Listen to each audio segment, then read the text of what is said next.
La célébration de la Journée mondiale des réfugiés, le lancement de l'opération Un jeune, un permis de conduire et l'inauguration de la cantine scolaire de l'EPP résidentielle. D'accord, et on commence bien sûr par la célébration de la Journée mondiale donc consacrée aux réfugiés.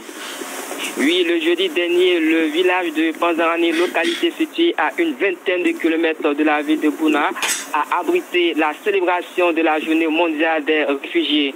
Indiquons que Panzarani est aussi une localité voisine du site de réfugiés de Timala. Oui. La cohabitation pacifique entre les habitants de ce village et ses demandeurs d'asile est donc un défi à relever. Panzarani a donc été choisi pour mettre en lumière l'engagement et le rôle de cette localité dans l'accueil des réfugiés depuis la présence des hommes armés au Burkina Faso. En d'autres termes, cette célébration de la Journée mondiale des réfugiés est une reconnaissance envers cette communauté exemplaire de Panzarani en termes d'hospitalité. D'accord. Le lendemain, vendredi, l'Union de la jeunesse communale de Bouna, en partenariat avec une auto-école de la place, a procédé au lancement de l'opération Un jeune, un permis de conduire.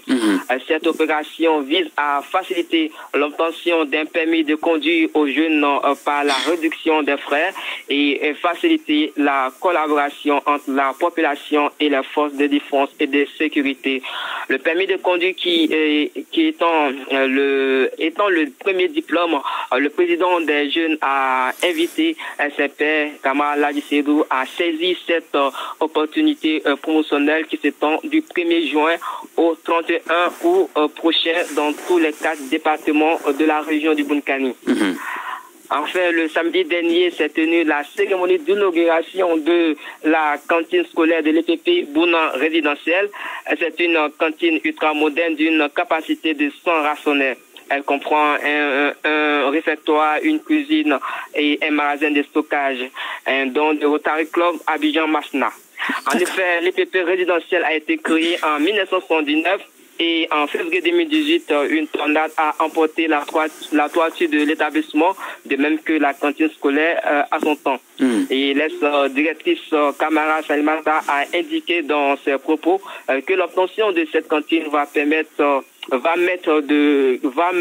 n'est-ce pas, fin au calvaire de plus d'une centaine d'enfants qui parcourent des kilomètres à pied pour rallier l'école.